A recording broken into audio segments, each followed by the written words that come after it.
Hello and welcome to Verum Fabula Fellowship Podcast. I'm Wes Mullins. And I'm Randy Hardman, and we will be your hosts today. It is our goal to bring you content that cultivates and enriches your daily interactions and encourages the refinement of character and intellect. The terrain we cover ranges from literature to philosophy to theology. It is our hope that through these lenses we can offer insight to the human experience and the human condition that is empowering and transformative. Verum Fabula Fellowship is located in the beautiful town of Wilmore, Kentucky, and the podcast takes place at Drinkling's Roastery on Main Street. This is also where the fellowship meets regularly and where members are encouraged to present new thoughts and ideas, engage with interesting and important topics in discussion seminars, and interact with and listen to keynote speakers invited in to challenge us intellectually and spiritually. It is a true intellectual collective. Please rate this podcast on iTunes, and if we've said things that are helpful, be sure to tell your Lewis and Tolkien friends about us. With no more ado, here we go. Further up and further in. All right, everybody. Welcome to Verum Fabula Fellowship. This is going to be part 3 of Leaf by Niggle. Today's date is something or other, Monday, the 28th of October. I'm Wes Mullins, and here with me is Chris, David, Nina, and Katlyn. One of our other fearless leaders will be joining us next week, Randy, or as he likes to go by, Baron. He told me today that if he doesn't make it out of the sickness, that I should read a elvish eulogy at his funeral and bury him with some coffee.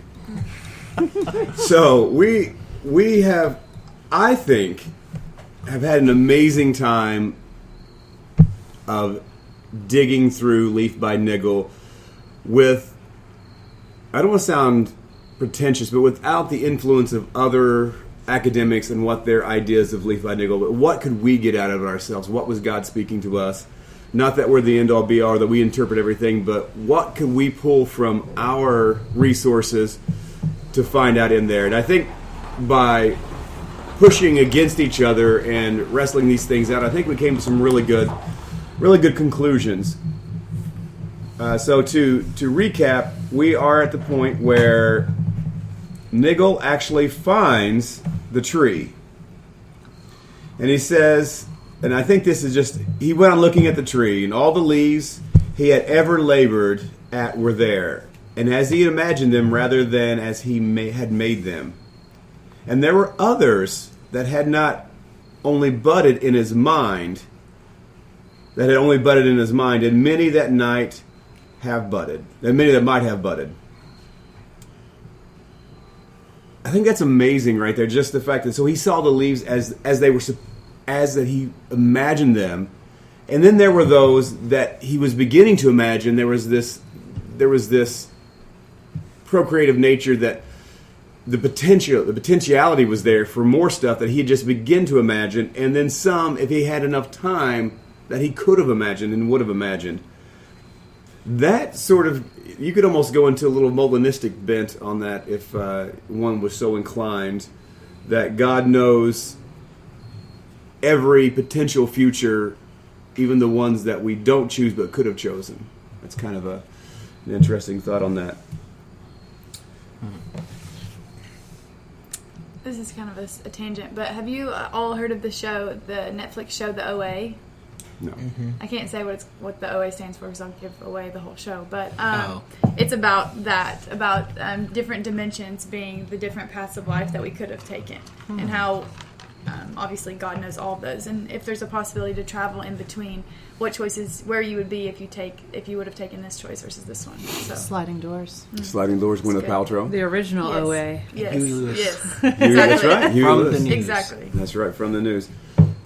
So now, Tolkien answers that question though, in a sense, if he's like, it wouldn't have been better, it just would have been different. It would have been different. My favorite quote. Yeah, I think that's interesting. So Molinism, William Lane Craig talks about Molinism, and it's almost, also if you've ever seen the movie Next with Nicolas Cage, it's very similar to, there's all these infinite possibilities, but God knows what each person would choose if they had free will, and then creates a world wherein the most people choose the best things and creates a world out of that. That's how he gets around predestination or Craig Boyd's open theism. Speaking of Craig Boyd, we'll be mentioning him in a little bit. Too bad Randy's not here. He's a Boyd fan.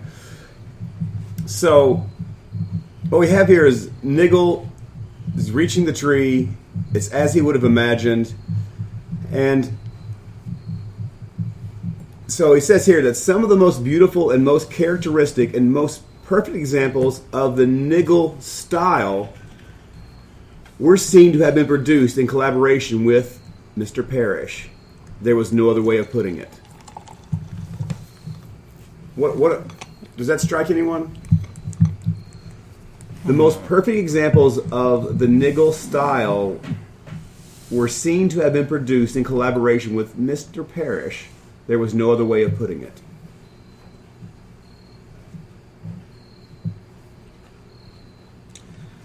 One interpretation of it, and that might be way out there, but one interpretation I thought would be the idea that Niggle's deeds done on behalf of Parrish or with Parrish or for Parrish came to fruition on the tree as leaves that he never actually got around to painting, because instead of painting he was there helping Parrish. And that act of sacrifice and potentially love, though it was love somewhat reserved and begrudged, but nevertheless bore flower than leaf. And yet, could he have even moved on to the tree without all the annoyances of Parrish? Because that's what they took into consideration. It was those acts of kindness, whether he liked doing them or not, that opened the door, so to speak. So could it also have been, and I like that interpretation right there. I think that's fantastic. Let's come from another direction here and say that, was it the fact of his creativity out of sacrifice and feeling a nuance, but being pushed in the everyday life actually made his creativity better because it made it more narrow bandwidth because when he had to get up there, he had to really focus in. And the fact that he didn't have much time, it made him become more creative in that sense. There's another... No, I think that's a good argument. I think that's a good possibility. My wife and I talk about this, is that we're both artists and we talk about tight schedules. And she keeps trying to convince me. I'm thinking, no, I need to have a huge amount of time, at least 4 hours minimum to paint. And she always says to me, no, you need to, even if you have an hour or two, you just need to get in the studio and you just need to, get stuff done and make goals and, squash that time with that limited time and make things happen. And I've done that, and it's worked. And it's almost, I almost wonder, from what you're saying, that him being asked to do stuff actually made the time where he was spending painting more precious. A lot of times artists, if you have an excessive amount of time, if you don't have a limitation, you don't value the thing. It's like supply and demand. If your time isn't limited, you won't be serious. But if you're limited time, then you really value that time. It's like what we talked about with limitations a few weeks ago, right? I think that was the one group that I don't know if Chris was at that group or not. I missed one. I think that was the one group you missed, and everything you just said. Yeah. You're right on it. Everything we just said, which is so good that you weren't even here, and you already knew all of that. But we talked about limitations, and you even brought up, who was it? Who's the writer? Hawthorne. Nathaniel Hawthorne. Yeah, Nathaniel Hawthorne. Oh yeah, that's right. He wrote Scarlet Letter while working at a state job. Yeah. Being basically numbed out of his mind. He was saying he was thankful for... Yeah. Right? You were talking about... because he never wrote another great novel like that after. That was his only great work of art. Because once that became big, he didn't have to do the state work anymore. And then he didn't have value on his time. He had an expansive time, infinite amount of time, not an infinite amount of time, but he had all this time to do whatever he wanted to do, but he was never able to recreate the success. He had some other shorter stories that were good, but nothing matched the Scarlet Letter. It's the same for Lucas and Star Wars. It's one of the first 3 were so much better than the others was Yeah. because he was limited with budget and time and producing ability. It's like when you talked about the kite as well. You know, the tension. Yes, of we talked about the kite string. That was good. That stuck with me. That was good. Yeah, that was good.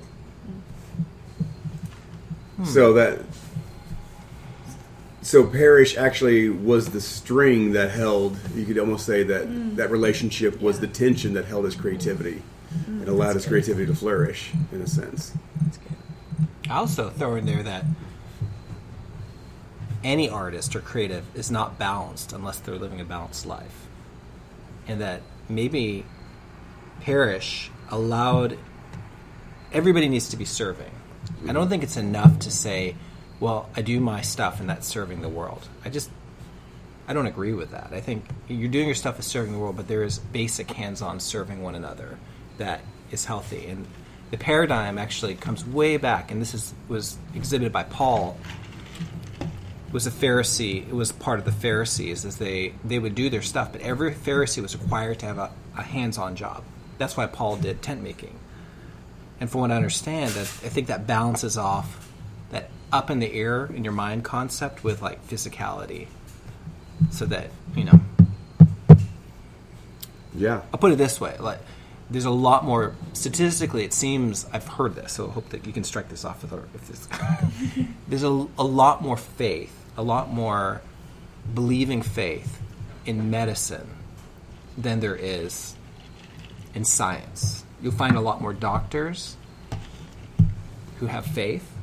Generally, this is a huge generalization. This is what I've heard. Then you find in the sciences, like the direct, like hands-off sciences, because they're so in contact with serving other people, rather than concepts and non. You might want to strike that off. No, that's what's up. I mean, Lewis himself gave away I think it's half or 2/3 of the money he made to people in need and scholarships. He says, Awesome. He says if you don't feel the pinch of charity, then you're obviously not giving enough. Mother Teresa. I like him 10 times more already. She talks. That's Yeah. the quote I have on, and I just framed it today actually. So I mean, real love is when you give until it hurts. That's good. So moving on, after a time, Niggle turned towards the forest. Not because he was tired of the tree, but it seemed to have got all clear in his mind now. And he was aware of it, and of its growth, even when he was not looking at it. And as he walked away, he discovered an odd thing. The forest, of course, was a distant forest, yet he could approach it, even enter it, without it losing that particular charm. He had never before been able to walk into the distance without turning it into a mere surrounding. Wow. That's an interesting concept, isn't it? Very difficult to wrap your brain around. What does he mean by surrounding? What is Well, you can't see the forest for the trees. right? But he's saying, I walk into the forest and I can still see the forest. Oh yeah. So he walks in with but he'd never been able to do it before it wraps around him. Yeah. But he's able to walk into this and it still remains distant. That charm, which I understand that's my favorite thing is, we call it in painting. It's called the farthest distance, where you look. I was just showing my artists today. We're painting on top of the baseball field, trying to show them why physically, as it goes into the distance, it turns blue. And I love that. But if I tried to walk towards that, it would stop being blue.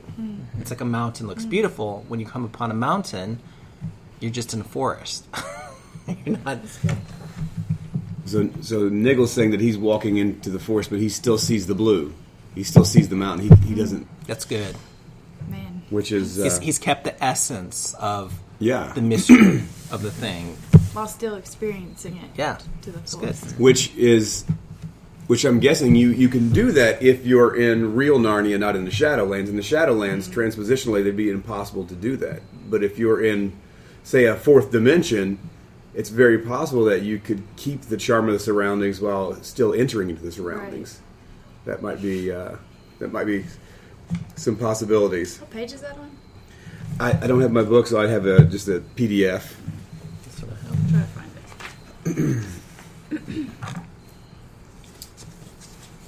it. It really added a considerable attraction to walking in the country because as you walked, new distances opened out so that you had now doubled, trebled, and quadrupled distances, doubly, trebling, quadrupling, enchanting. You could go on and have the whole country in a garden or in a picture, if you prefer to call it that. You could go on, but not perhaps forever. There were mountains in the background. They did get nearer very slowly. They did not seem to belong to the picture, or only as a link to something else, a glimpse of the trees of something different, a further stage, another picture. Last battle, I'm reminded of further up and further in. Further up and further in. That was the chant as they raced up the waterfall, further up. There was never an end to that because it was always further up and further in. But you can see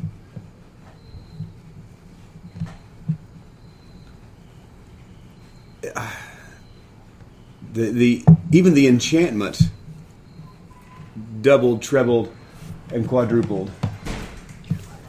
I didn't know she was coming. I didn't tell she was coming.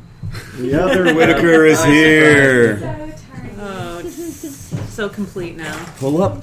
I love Have when a people seat. are tardy.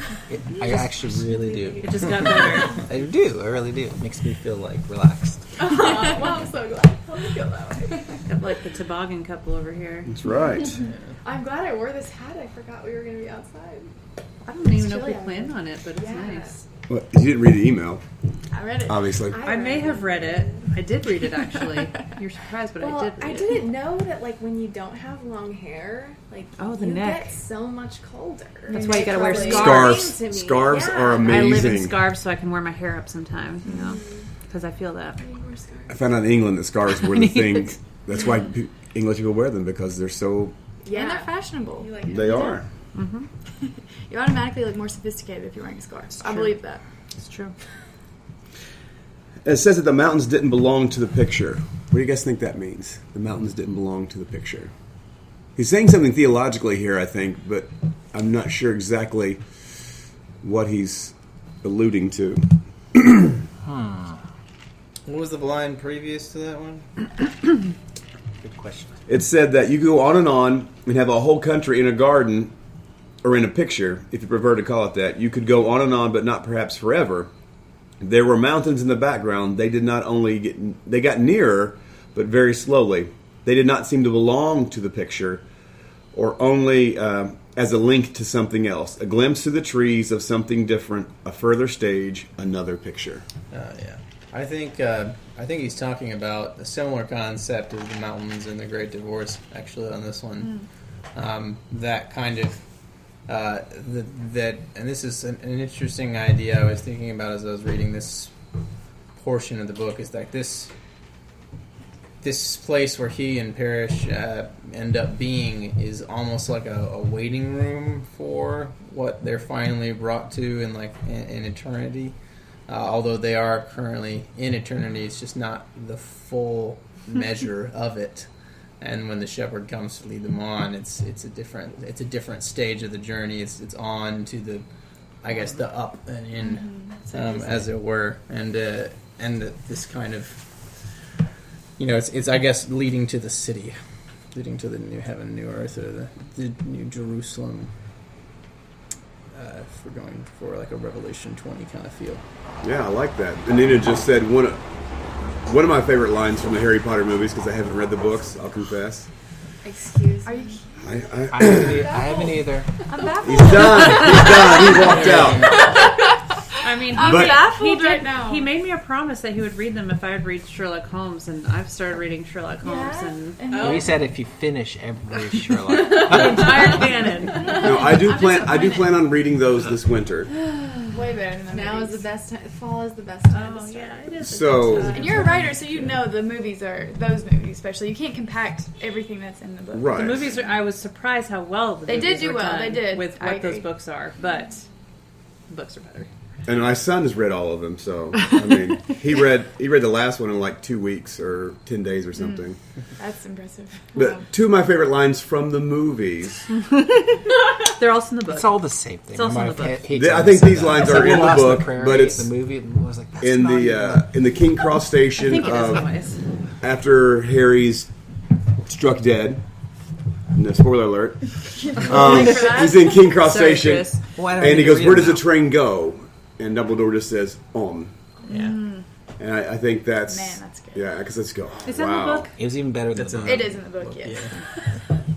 I think with what you were saying, or I guess I don't know. I guess it's what we were all saying, but basically, how I think if he would have continued on with this thought, with he just gives you that little glimpse of the mountains, just like the Great Divorce gives you the little glimpse of it, but he doesn't really dig into what's out there, and I think that's intentional, of course. But I think if he did continue on with that thought, it would almost be every next thing would be he would still have this inquisitiveness about whatever was next. It would never be like a bore, I guess, is what I'm trying to say. Like the mountains, whatever would be after the mountains would be even more interesting than the mountains. Whatever would be more interesting than that, it would just progressively go on. So I think there's a reason he just left it, obviously, kind of ambiguous. But as you were saying, there's a reason that it's further up and further in. Like you're never going to it's going to become more interesting the farther you go. And I think that's maybe what he was trying to get at without giving you a whole chapter on that. You could go on, but not. They did get near very slowly. So even probably not even enough for you to notice that you're getting closer, but still keeping the mystery and the enchantment. And from my understanding of Scripture and of everyone writing about the possibilities of heaven, since we will be eternal beings, but not omniscient, that there will be always truth to learn. Not necessarily questions to ask, but truth to learn. And not that we can contain all the knowledge at once. So there might be information that we don't have after a time as we gain new information and have to, because we won't be able to be omniscient because we're not going to be God. And only God can be omniscient. So this further and further in is there's always something to learn. There's no end to his knowledge, no end to his being. And so we constantly can go all the way into him. And so if you look at, this is kind of what's cool. If you go look at the Great Divorce, actually we talk about Blaise Pascal earlier. Pascal talks about this. There is an infinite way to look at, if you look at God through this way, if you look into God, it's an infinite looking. If you look at the reverse of that, and you look into the gray town and the people who were light years away from the gray town because they kept going into themselves, there's also an inner abyss. And so as far as you can go into God that way, there's also a way you can go as far this way to get away from God. But the further you do that, the more you shrink. If you think about the shrinking in the Great Divorce, the crack in the ground was the chasm which they came up through, and the people were light years away from that. How small and minuscule and almost subatomic must they be going into the infinite abyss of themselves? It's gone subatomic. He's gone subatomic. That's right. I want to post something about this. Is that I think that this matches the Lord of the Rings trilogy. Like, there's Don't something. spoil anything. I'm Okay, reading them. I won't tell you who wins in the end, but Wait, have you seen the But- movie? I haven't seen awesome. any of it. Oh. None of it. What it must You're be like. actually- I know. That's why I'm trying to shelter myself. If only we could read it for the first time. That's what I read. how far have you read into it? I'm only on The Hobbit. I'm just at the Oh, Lord. halfway through The Hobbit. If I say the word, I just started last okay. week. If I say the word Mordor, does that mean anything to you? Okay. And just take your brain and reread everything. I just read a review It's like reading it of new The Lord of for the the Rings, and it first said, time. I'm Would so you like to read envious it of for the people who first have time? who Yeah. are reading it for the first Well, time. I'll speak in generalities then. Okay. There's something about that series, about that whole world that I've noticed that it wasn't until you just said that like, what is it that's so enchanting about that series is that each realm is like a world in of itself. It's not just like a space. Like each realm you go into has its own character, and it feels like it goes endless until you get to the next realm, and then it's like you completely enter a new realm.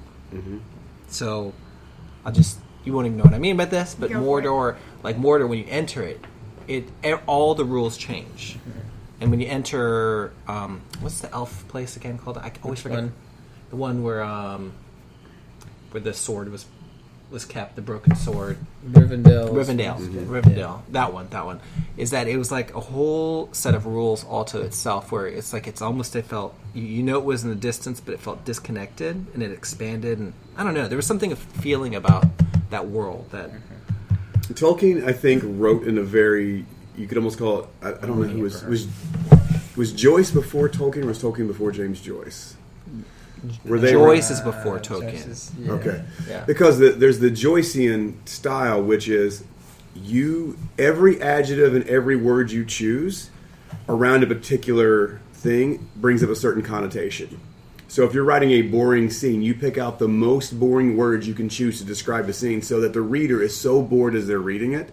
Or if it's exciting, or if it's dark, you pick out all the dark imagery you can pull. Every word you put on the page that you can, except for like and, it, and but, and these, every word needs to be dark, filled with, so that it evokes these emotions out of you. I think what you're talking about there, Tolkien does that when he creates these worlds. Don't be specific now. The atmospheres that he creates inside these are all unique to whatever realm that they're in. Yeah. And I think that's... This is sort of a tangent again, but I think it's interesting that both Tolkien and Lewis choose the mountains as representing that further up and further. And it's in both Narnia, The Doors, and this. Mm-hmm. All three of them choose mountains as being the... and the Silmarillion too, because Taniquetil is on top of a series of mountains. So it's interesting that's how they chose to kind of,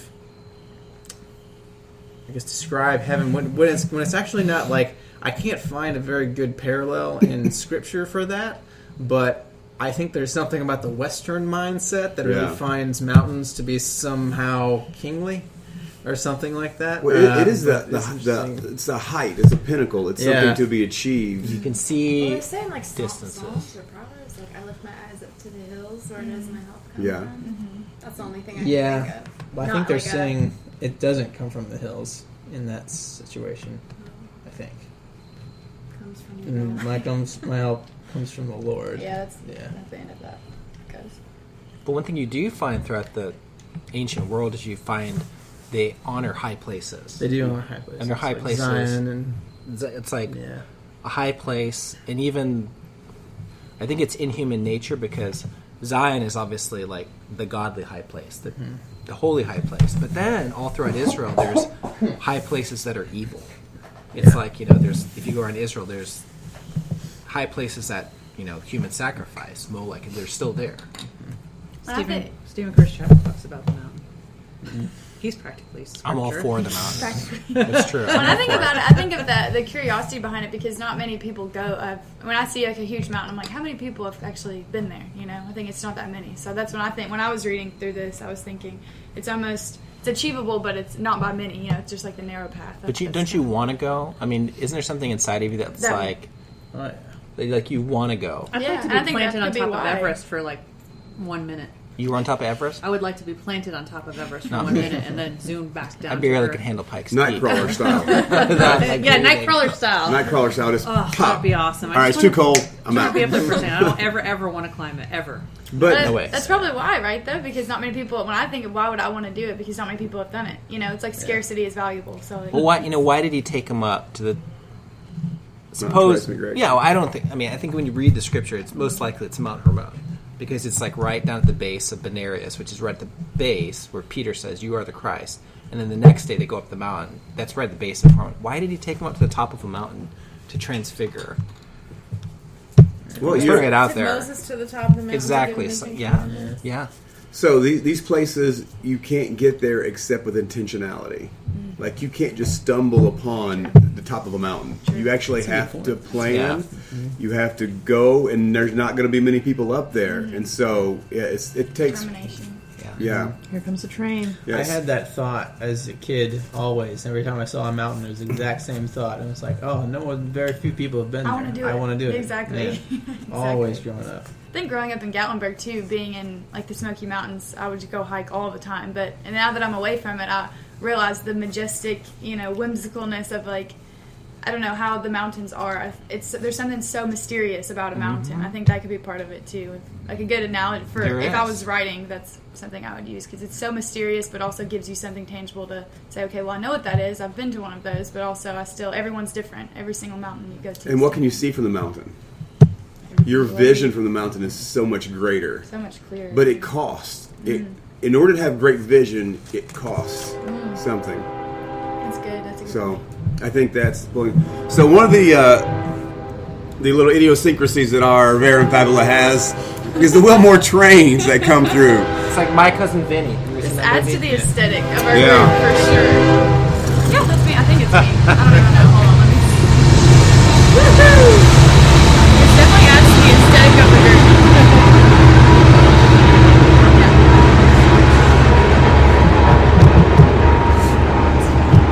So short. All right, I'm gonna skip ahead here. You guys know he asked for Niggle. I mean, Niggle asked for Parrish. Parrish comes, and they work the soil. And so, one of the things that happens when he works the soil is we talked about why did he take a paintbrush earlier? You know, he had the tools of a painter. But the picture wasn't quite finished yet, so he talks about that. The picture's not quite finished, and so he actually has new tools that he uses to finish his artistic creation that he had down here. He uses a shovel and a spade and a hoe to actually finish what he had the painting down here. So it's different. He didn't need the paintbrushes anymore because he was going to get new tools to finish what was his passion. Which I thought that was really cool. So Parrish comes and they help him, and so they get going towards the mountain, and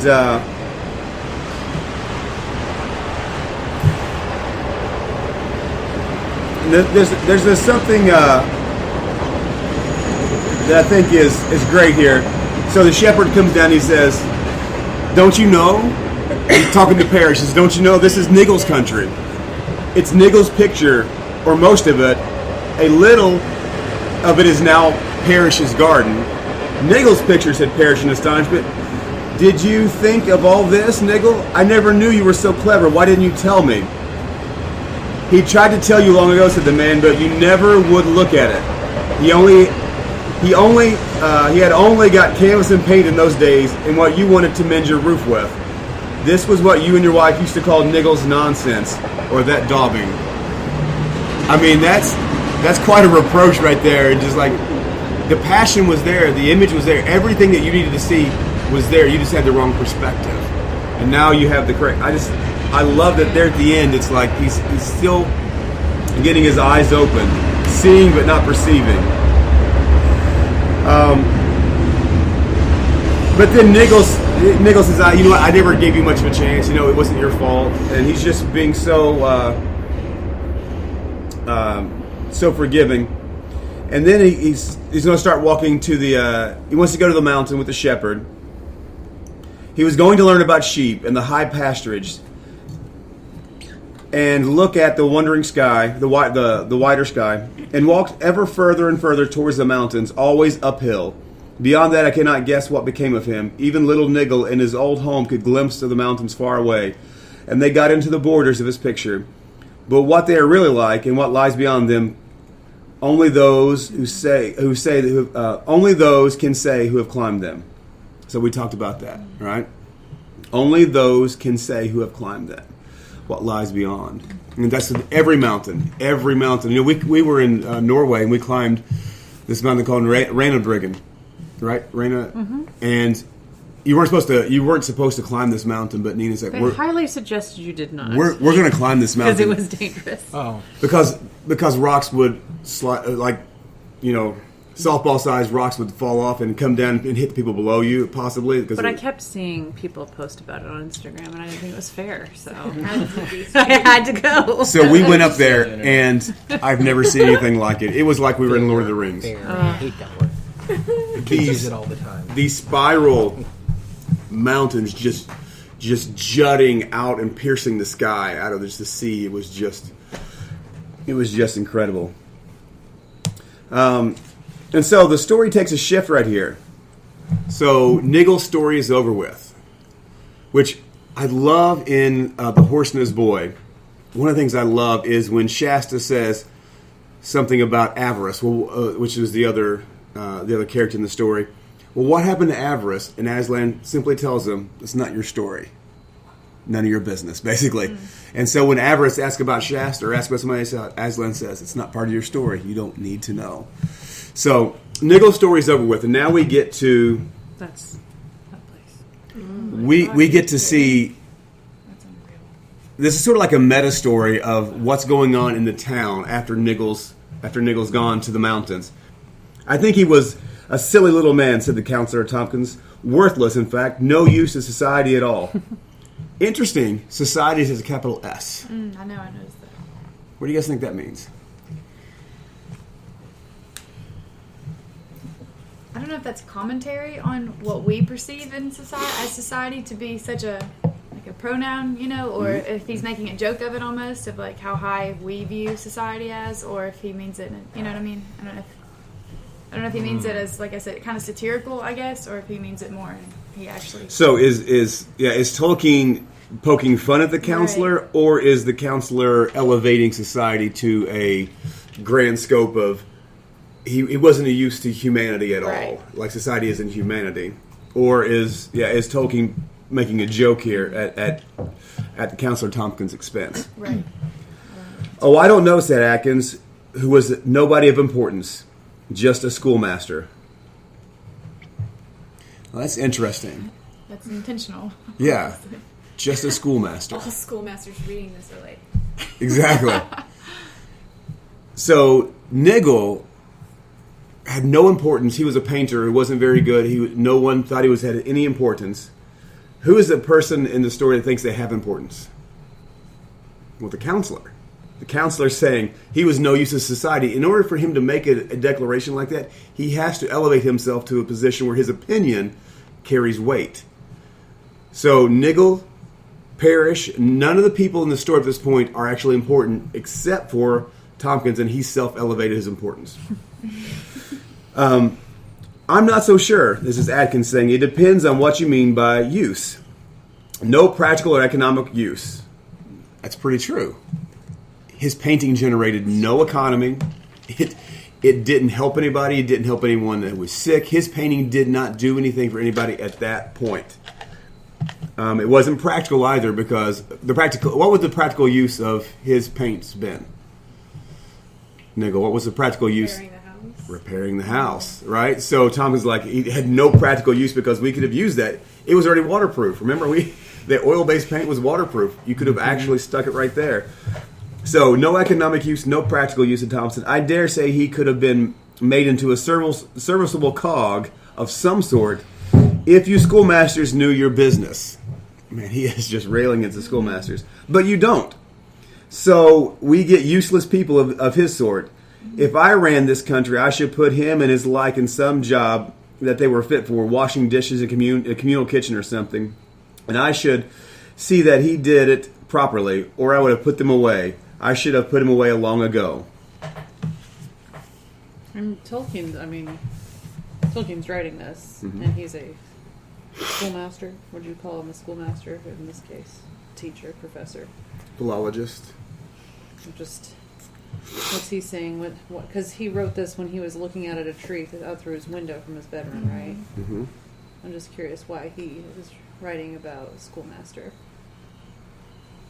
He often probably got criticism.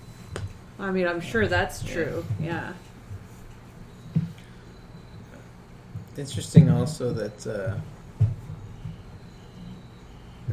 they suggest putting them away, which is actually going to be more of a drain on the society than I just found that comical. It's like that by the end he's like, if it's not any use, I'll put them away, which in actuality it makes the whole situation worse. But that's is he responding to the workhouse issues in England? Can I see it? I don't know if he is or not. That could be a possibility. I think there is this notion in society that in order for society to flourish, what's the first thing to go in our society when we're at budgetary crisis Art and music. Art and music in schools? We need to focus on the STEM. Mm-hmm. What happens to society as a whole? We lose meaning, we lose purpose. If the humanities take a hit, society takes a hit. But people who don't see value in humanities say we can get rid of humanities altogether, and yet society will still flourish. But what's the natural state of man? It's barbarism. Without the humanities to help us find meaning and purpose and see ourselves through metaphor better, You can't see yourself in a scientific equation. That doesn't bring purpose and meaning to humanity. True. That's a mechanistic understanding. The STEM field is mechanism. Yeah. The humanities, that is agency. That's how we see ourselves.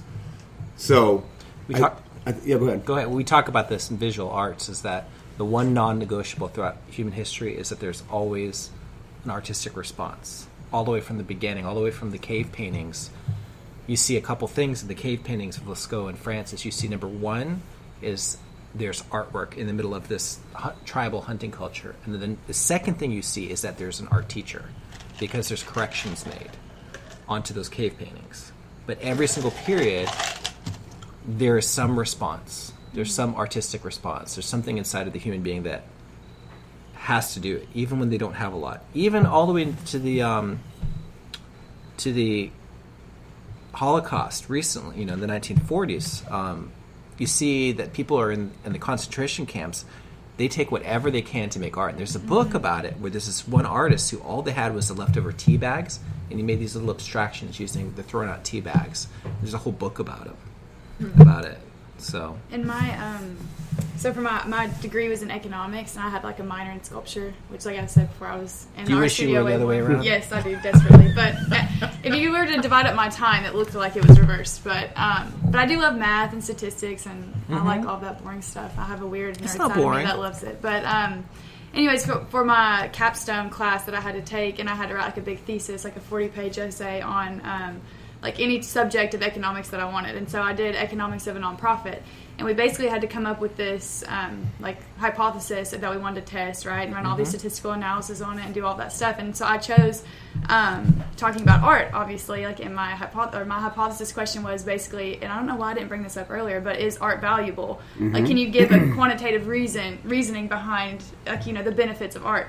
And so we basically did this study with, there's this, I don't know if you've ever heard of the nonprofit On the Move Art Studio in Lexington? Yes. You heard of them? They go to Cup of Commonwealth. Yeah, they're awesome. And so I worked with them all semester to basically, we handed out surveys, and we did observational studies too, but it's hard to quantify that kind of data. So we did like surveys for the children to see like with their grades, with their like everything, like because all of the schools that they go to took out the art program. That's why On the Move Art Studio goes to those schools, because they've taken out their music and art program and they've cut it.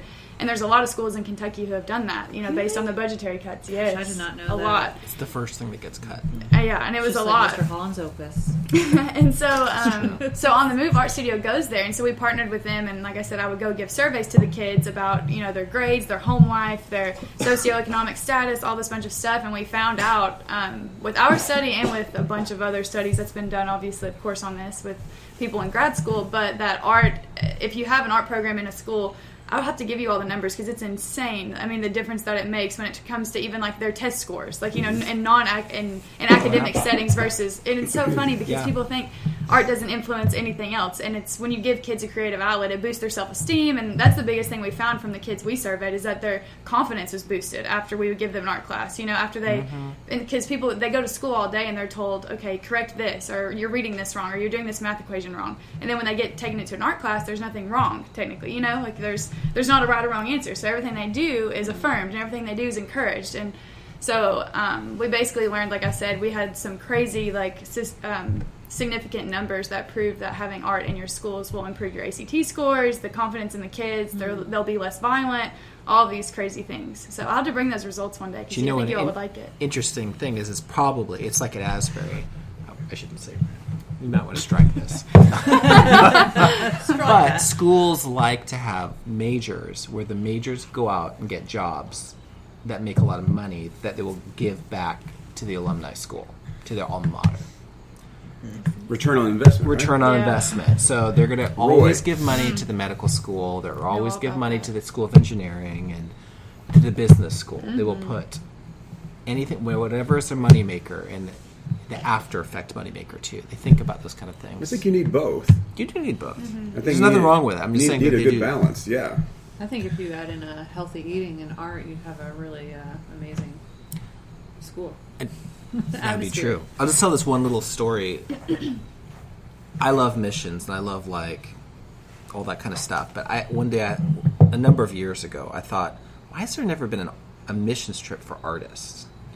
And so I decided to create a missions trip for artists. And it started where Laura and I, in 2007, we did like we went all the way around the edge of Ireland, camped and just drove and bed and breakfast and all that kind of stuff. And we stopped at a mission agency that I used to work at in Northern Ireland, in County Down, C.S. Lewis's county, right?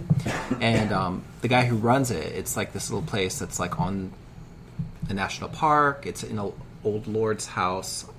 And he said, what I'd really love you and Laura to do is to bring artists here and do an art mission trip. Because it was on my mind. He said, because it was in this little tiny town, he says, Catholic, Protestant, where a lot of the IRA would have come out of. He said, the biggest problem we have here is the closed minds, is that they can't. And it was a little British man who ran this from Liverpool. He said, when they get into the arts, their minds are expanded. So it's the thing we actually need most in missions here. So I brought back like a number of my art majors, and we gave community classes, and then we gave specific like stuff with the youth there, where it was just straight art. We did in 2009, and it was like, yeah. So, anyways, that's awesome. Little Beach. Before the children. Yes, before the children. Just before the children. Just before the year before the children. It's crazy how creativity BC. just pushes so many other things. It goes does. back to your main question of what does art do? Yeah. All right, we're gonna finish it. I think we have 2 paragraphs left here, and we're gonna finish this up. We're gonna hit. I have a quick question, though. Yeah. When he was talking about putting him away, and he says, you mean starting his journey before it's supposed to start, whatever. Was he talking about, like, killing him? I mean, what's the... You're going to put him to sleep? Well, I think he answers it kind of. I think he answers Does he? the intentionality right here at the end. You know, what's funny is there was an election back when Mitt Romney was going, and this one girl that I knew was like, she was just getting into politics, and she said, I watched the debates, and Mitt Romney is just he's a warmonger. He's a warmonger. She's parroting her friend, and she says, you know what we should do with everyone who wants war? Because we should put them on an island and bomb it. That's exactly that is a common logic. And I just burst out laughing. I said, she realized that's genocide, and that's war. That is the epitome of war. Maybe worse than war. And she just goes, and when I said this, she's like, oh wait, you're right, that is. And I was like, oh my gosh. be careful what you think. It is such common. Think through your I hear it arguments. today too. But it made sense in that moment. So she's like, click, click. So funny. So a lot of times, Please tell me she wasn't from Asbury. No, a lot of times if you just push back gently on somebody, they'll go, "Oh wait, did I actually say those words? Because that doesn't make." Oh no, my bad. So Adkins, the guy who said he wants to put Niggle away. So Tompkins is the one that he says his name's not worth repeating. I don't know why we are talking about him at all. Of course, who brought him up? Tompkins is the one that brought him up, and now he's like, his name's not worth repeating. Because Adkins is making good arguments on why Niggle actually had benefited society. He didn't live in our town. He didn't live in town, so suddenly only town folk are the ones who are of any worth or any value, because like they bring Suetonians. Practicality and economic use to society. People live out in the agricultural and agrarian folk.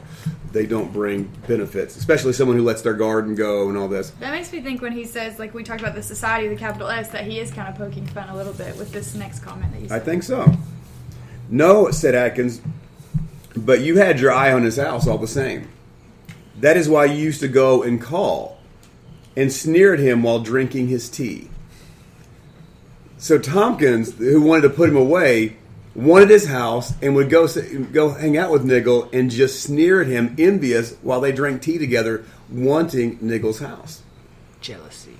Well, you've got his house now, as well as one in town, so you need not grudge his name. We were talking about Niggle, if you want to know, Perkins. Oh, that poor little Niggle, said Perkins. It's a new guy coming in. Never knew he painted. Oh, man. Nobody knew Jeez. Poor Niggle. That was probably the last time Niggle's name ever came up in conversation. However, Atkins preserved the odd corner. Most of it crumbled, but one beautiful leaf remained intact. Atkins had it framed. Later, he left it in the town museum for a long while. Leaf, by Niggle, hung there in the recess and was noticed by a few eyes. And eventually the museum burnt down, and Leaf and Niggle were entirely forgotten in his old country. This is the second voice talking. It is proving very useful indeed, said the second voice, as a holiday and a refreshment. It is splendid for convalescence. Not only for that, for many it is the best introduction to the mountains. It worked wonders in some cases. I'm sending more and more there. They seldom have to come back. No, is that so, said the first voice. I think we shall have to give the region a name. What do you propose? The porter settled that some time ago, said the second voice. Train for Niggle's Parish in the bay. He shouted that for a long while now. Niggle's Parish. I sent a message to both of them to tell them. What did they say? They both laughed, and the mountains rang with it. So, I love what he does here. He ties this up perfectly with Niggle's Parish. Yeah. Because he talked about how the best leaves were the ones when his relationship with parish was being there. We talked about that a second ago. But also remember, a parish is an area that is under your responsibility. Stewardship. Stewardship. That's not the word we use. Yeah, stewardship. So actually, Niggle painting was him being responsible. Was him actually doing his due diligence. Him being a steward was him painting. Because he created this convalescence place where people go. And this first voice says, I have fewer people come back now once I send them to Niggle's Parish and to the parish's garden. They actually go onto the mountains. They want to go onto the mountains. More and more and more. And so, actually, his art. So that's what I wrote in the email talking about. In Matthew 18:18, Jesus says, whatever you bind on earth, we bound in heaven. Whatever you loose on earth, I was just about to write something about that today. Will be loosed in heaven. Yeah. Could that be said about art? Can what we do down here in art, if we see a reflection and we do something, can that glimpse of the mountain, like Chris's paintings, or Katlyn's sculptures, or my writing, when somebody gets a glimpse of the mountain through that, maybe by us writing something that can be their leaf blowing in the wind that causes them to move past and go on to the mountains. And so art has a purpose. Everything the passions that stir up within us, the things that just catch us and that we're like, why am I drawn to this leaf blowing in the wind? It might be your stewardship to actually invest and pursue that passion, regardless of whether it's economic or has a benefit practicality in society, because we don't know what's going to happen, what our art actually will do on earth past us, because his art actually was here. It was seen afterwards as well and actually drew people there. But also in heaven, and I don't mean heaven in the sense of the ideological heaven where we're going to go to heaven, God the Father, Son, Holy Spirit's all going to be there. In the email I talked about my understanding of the heaven, the New Jerusalem, as David said. We can't exist inside the Trinity. I don't believe that that's a realm that we can go into. But the real Narnia, where Jesus is, there's a reason why we're here. There's a reason why there's a Shadowland. So maybe heaven is, the new heavens and the new earth is actually this, but with perfected beings. And there actually is things to do. There is art to do. There actually is things to do, because we can't actually be inside of God. So there has to be a place. Why not? Huh? Why not? Where are you basing that from? Because we're not God. Because in order to be inside of God, you have to be omniscient, you have to be omnipresent, in order to be in the triune relationship. Yeah. I'm saying to be equal to exist on that level, in that realm. You have to be omniscient, omnipotent, you have to do those things. Even if we're redeemed, we're still not omniscient and we're not omnipresent. So we can't exist on that realm. He has places he can go beyond us. Right? So there is a realm we will exist in, but it won't be further up and further in. There's no way to get to the end of him. Right? So that's what I'm saying. There's no way to get to that. This is a huge discussion. It is, but I'm just giving you my understanding of right of where we are. I'm just wanting you to explain yourself, yeah. Because each dimension you go into, so if we go into the fourth dimension, fifth dimension, each dimension you go into is dimension upon dimension upon dimensions. And so when you start getting to this, what dimension does the Trinitarian relationship exist on? What dimension will we be in? We're stories upon stories upon stories. And so I don't know where that falls into, but there's a new heaven and a new earth, right? So there's a realm we will exist in, a new heaven and a new earth.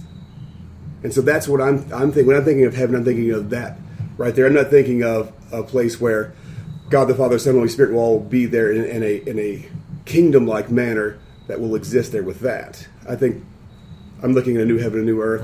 And then there's another realm where the Father, Son, and Holy Spirit may exist. So it is murky. And it's mysterious. There's a mountain to go into that you pursue, but it doesn't get much closer. And so that's where I'm pulling that from and going, we don't even know what it's going to be like. Paul says it hasn't even entered in our minds what it's going to be like. So I'm trying to leave that mystery there and trying to go, art is for a purpose and for a reason. Yeah. There has to be a reason for us to be artistic and creative beings, but also we have work. These bodies are supposedly going to be immortal, so they have functionality. What kind of functionality? Because I used to believe that we were just going to be spirit, but through further reading and further studies, we have a body for a purpose and for a reason. And that body is going to be redeemed and sanctified and made immortal. And so you go, well, that's interesting. So that's where I'm putting this, going into the mountain, going to Niggle's Parish and stuff, that there's possibilities for art. There's possibilities for your passions that I don't know what they are. And I don't want to put a box around it. I want to leave it open and go, I have a passion inside of me, and I want the Holy Spirit and I want God to push me in that direction so that I'm producing the best art that I can, that I may call people to the mountain. And if I do that, I'll consider my life a success. And that's kind of where I want to do it. And whether people 50 years from now still remember who J. Wesley Mullins is or not, hopefully I've created something that will last in heaven. So those are my thoughts. Lewis talks about that in Problem of Pain. He talks about what you were just saying of how close can we actually get to God, what's the closeness we can get to him with our experience. We might feel like it's as close as, when you get to heaven, it's going to be as close as you feel like you can get, but you're still going to be so far away because his goodness is so much different than our goodness, his interpretation of things that are righteous and things that are of his nature are so distant from us that we can't even fathom it. So our brains have this miscommunication of we're so close to him and it's the closest we can feel when we get to heaven, but we're still not, like you said, he's still going to be in another dimension or somewhere so far away from that. This is where I'm going to completely veer off with all of them. I just, all of this I've heard about this, I feel like I can see why people would say it, but it just doesn't match up for me with the invitation of Jesus and also experience. When I see this, I see what he's writing about and why they are saying that. But he says, I want them to be one as we are one. And he says, if anybody, we knock, if anyone opens the door, we actually come and reside in him. At the same time, in Ephesians it says, you are seated with me, now. I don't know. And also that verse he talked about, I love that verse in the Greek, how it reads, the one about loosing. It actually says, whatever you loose on earth shall have already been loosed in heaven. It's I can't remember how the participle goes, but it's there's a direct connection where it's you're doing something and it's you're actually following the pattern of heaven on earth, and there's a direct connection between it where it's it's not separated, they're actually completely connected. Heaven and earth are connected, and the things that we do, I don't know, I just feel there's a whole lot more possibility. I feel there's if you'd asked me 5 years ago, I might have said I would agree, and I'm not saying I disagree, but what I am saying is that the power of the cross and what he's actually done is more than just forgive our sins. It's actually welcoming us into, he became man so that man could join in with God. It doesn't mean that we take that stance, but it means we're welcomed into that relationship through Jesus as, I don't want to say the word equals, but relationally equals. Oh, I believe relationally equals. I believe entirely that the whole purpose for us being here is for God created something, not God, to bring it into God. Exactly. Now, in complete yes. like marriage is a oneness. Mm-hmm. You know, it's like marriage on earth is. But at what capacity, even us being immortal, we can enter into a completely omniscient relationship is. It's so interesting. This came up today. One of our art faculty talked about it, and she's Orthodox. And I've read this book. There's a book called Mountain of Silence. It's an interesting read. Some of the things I have a little bit of problems with because Orthodoxy on like Mariology, but I've read this book, and there's a place off of the coast in Greece called Mount Athos. Have you guys read this book before? Where the like Orthodox Church fathers that live on this it's like monasteries, and the experiences people have in these church fathers who just all day and night are praying and worshiping are so surreal. Where one of the things that's quite common is they have omnipresent experiences. I don't mean in a New Age sort of way. So that they're in prayer, and then there's a car accident on the other side of the island, and somebody sees a church father like get out of the car, help the person up, yet they're not even there. They're still in their prayer, where it's like God is able to inhabit us in a way where the attributes of God express themselves through us. Just like we're really strange kind of mysteries, which makes me have to question. It's like when he invites us in, what does he actually do? Right. What is actually the possible? What kind of invitation actually is it to be the bride of the living God? Well, if you in the Great Divorce, they're running up waterfalls and they're having all these. No, it's Narnia. Last Battle. Last battle. They're running up waterfalls and they're doing all these incredible things. So, yeah, I think we don't even comprehend. And I'm not a black and white that it's going to be. We're going to work. We're going to have. Yeah. It's going to be fifth, sixth, seventh dimensional type possibilities that we have. That I think the only way we can get close is metaphorical language, and I think that's we can't draw a literal thing that maybe he's actually speaking of a literal garden there. Now, I do have to mention I read Greg Boyd's essay on Tolkien and Leaf by Niggle, and I read some of Holly Ordway's, and as much as I cautioned us not to think this was allegorical, it has been noted that this is probably Tolkien's most allegorical book, and he is, in fact, Niggle. And he sees himself as Niggle. And he sees Lord of the Rings as his painting. Yeah. And so this is his allegorical moment. And will it have any value? So he's asking the question, as he's writing Lord of the Rings, he's asking the question, is this going to have any effect or impact? Am I wasting my time? This book is massive. Am I just spinning my wheels? I've created this language. I've created all this stuff. What is actually? Does it mean anything? Does it have any earthly value? Does it have any economic value? It opens up so much more when you think of it that way. Yeah, and a whole different. Yeah, and so I didn't want to bring that up until we actually got through with our thoughts, and then look at it and go, well, because Lewis's allegorical book is how you feel about it? Pilgrim's Regress. No, it makes me happier that he wrote it. Yeah. Well, that makes sense for the schoolmaster then. Yeah.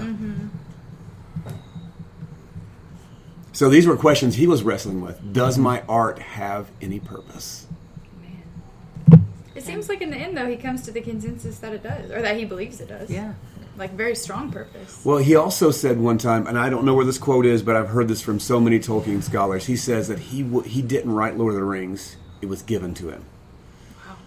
Wow. And I know what he's talking about. Yeah. When I got to England, I say I know what he's talking about. I know a little bit of what he means. When I got to England, and I felt like that I was supposed to write the C.S. Lewis thesis. There were times I would wake up and go to the whiteboard and start writing stuff down, and I couldn't keep up with the download I was receiving. I wasn't thinking thoughts. I was literally just getting downloads, and I'm just sitting there typing as fast as I can, going, please slow down. I want to get all of this stuff. And so it was like just plugged into something, and you're getting this feed coming in. And so I'm guessing that's kind of what he felt like. He was just getting this download of information, and he was just the person transcribing it. And to some people, it didn't make sense, and it was a bunch of blobs and a bunch of just nonsense and a bunch of Intish songs being sung. People have no idea what's going on. I love Gaelic. And then it proves out to be this amazing metaphorical novel that is worth billions of dollars now. So it actually has economic value for sure now. I think we talked about things being miraculous a few weeks ago. We were talking about, like, well, how do you define the miraculous? And I think that's a miraculous moment. When you say, like, especially if you've experienced something like that, being able to not... I talked to my roommate the other day about intrusive thoughts and how to combat, like, you know, like you were talking about levels of consciousness. And how do you let things land versus how do you, you know, push these thoughts out? And there's seasons of life that... I'm young, I don't know anything, but from what I do know... You know something. I know a few You know things. something. But from what I've learned is just there's sometimes seasons of life that are really dark that you can't always push away intrusive thoughts, and it's really difficult. And then there's seasons of life when it's so easy to combat your thoughts and be in control of your mind, I guess, you know? Mm-hmm. And so I think about that, and to me that's a miraculous moment within itself of being able to tell people this is a gift given to me, that my thoughts weren't even my own in that moment. You know, again, we can't justify that. I can't get in his mind and know and validate that or not, but it's incredible just to know that there's people who have had those moments, and like you were talking about the ring and the stone and things, and I think that's as, you know, as parallel. I'm ruining as, it for you, I know, but no. well, even ahead. as you're saying that, do you know enough about this that you know that there's more than one? Yes. Okay. Yes. So I'll just say this Yes. before I say that. It's like, as you're saying that, it reminds me of when Frodo's carrying the ring and like the burdensome weight that he carries. I feel like I'm running for you. Okay. The I'm burdensome gonna read it where anyways. it's like there's things on him that are not from him that he has to bear. You know, I want to go back to something. I think you said it earlier where we were talking about like pragmatic versus. I'll just call it like what in Western we call it, like a lot of these things are leisure or luxury. That's like something that I struggle with myself, is that if my paintings aren't selling, I know God has called me to paint, but is it just a luxury item? Right. It's something that I constantly struggle with. My paintings are selling, I feel totally fine. When they're not selling, it's me taking time to do something that's away from my family. I try to bring my family. But going back to the garden, the primary function, it's like, what did they do in the garden? And how did they do it? And how did they feel about it? And what was their charge? And how did that change after sin? After sin was already in the world through Satan, but how did that change? How did their relationship to the garden change? And I think that there's like a parallel here where after the fall, after they ate the fruit, suddenly they had to scratch at the soil to make anything. By the sweat of their brow, Scripture says, they scratched to actually get any produce out of it. Before, it was a creative process. It was tend the garden will just kind of like flourish like Niggle's tree, right? It will just like keep growing. I think there's like things suddenly became pragmatic when there was poverty mentality and when there was lack. Yeah. Because there wasn't ever lack in the garden before. And it changes your paradigm when there's no lack. It does, yes. It changes your paradigm to like how you make decisions. That's what I kind of see this whole thing for me as, is this parallel of before the garden, after the garden, redemptive, like when things are redeemed. It's like this, so much of this during his time, that's like, well, it's a waste of time because it's not pragmatic. And those questions weren't even thought about before when the garden was around. Those weren't even pragmatic questions. When everything blooms, when everything bears forth in every season, like Psalm 1 when everything like bears forth all the time, you don't think about pragmatics. There's other concerns. There's like artistic concerns and like cultivating concerns and like naming the animals, which is a creative endeavor, concerns. I don't know. This is kind of like I'm taking away from this. Yeah. All good things. Really good stuff to... So you can tell we've actually just scratched the surface of what we could actually probably pull out of here. So the goal is, over the next month or so, to try to pull out an essay out of this, a leaf by Niggle, an artist perspective from Verum Fabula. And I think we did the text justice. I don't think we did any violence to the text in what we pulled out. But I think it'll be an interesting thing to see from our perspective, all of us being artists who have a penchant for academics and for truth. But this has been a great season. I think we'll take next Monday off. Again, we're going to play some games. I think we're going to play Sherlock Holmes. We won't take it off. We'll be here. Consulting Detective. I meant off from the books. But when we get then after, so 2 weeks from now, I think I'd like to do Weight of Glory. I'd keep this heaven theme going and talk about Weight of Glory. Just read an essay and discuss that. And then one of the guys who's just one of the original members who's had a baby and hasn't been able to make it, Evan Drysdale, name dropping, works at Chocolate Holler and Cup of Commonwealth. Anyway, he actually said there's a book called Flatland, and it gets into dimensions and things like that. It might be a good thing to get into. I don't know. As we're into the group, I just feel like there's a heaven theme that we're supposed to be kicking around here and looking at. So if anyone's had any objections. So Flatland, it seems like you're probably, I don't know, I'm smelling something funny here. It smells like maybe this whole thing has been a setup for you to push flat earth theory on us. Yes. How did you know? Busted. I don't know the book myself. Evan said it's a small book, but it's about looking at each world sees another. So there's a one-dimensional world that a two-dimensional character comes into a one-dimensional world, and a three-dimensional character comes into a two-dimensional world, and they travel back and forth in two different dimensions, and it gives an outlook on what that, like a transpositional transversing might look like. So it could be interesting to look at.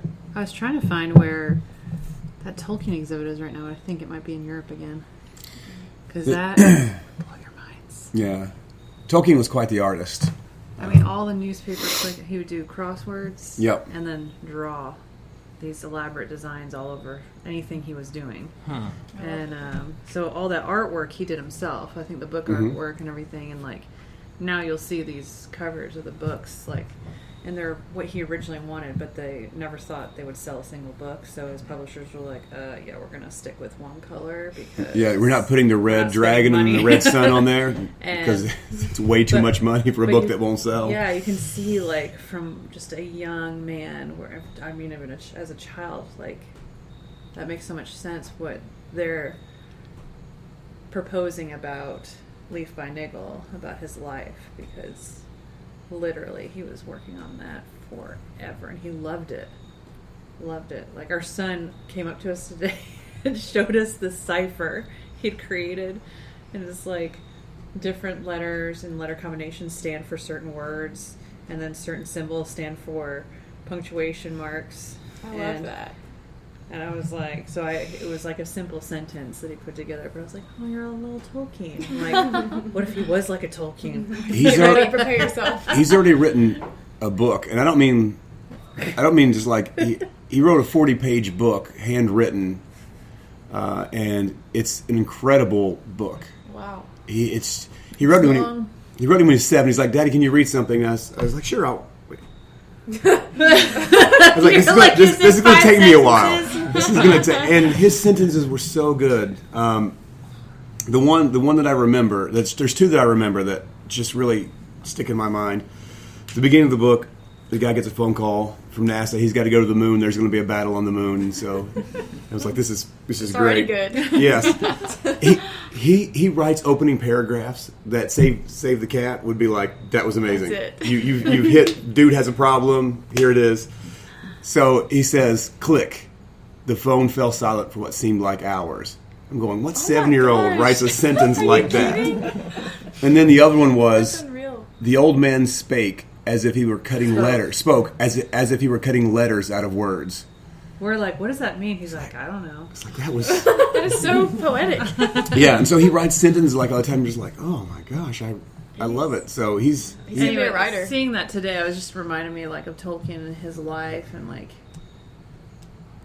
the way everything was woven in to the story, the greater story he was writing. Like, that exhibition was so powerful. And I didn't even know much about Tolkien. so but all the walking there, I was doodles like, he did, all the time he spent doodling, all the time he spent creating this language, all the time he spent on the Silmarillion, all the time that we would consider wasted time, helped him create Lord of the Rings, and you look at that and you go, all those little things that we do in our art, all those little images we get. Narnia started out with the picture of a fawn and a lion. A fawn carrying an umbrella with some packages on a snowy day. He got an image in his head, and there's the image of a lion, and suddenly Lion Witch in the Wardrobe comes out of that that I image. want to go back in time. Does time travel exist yet?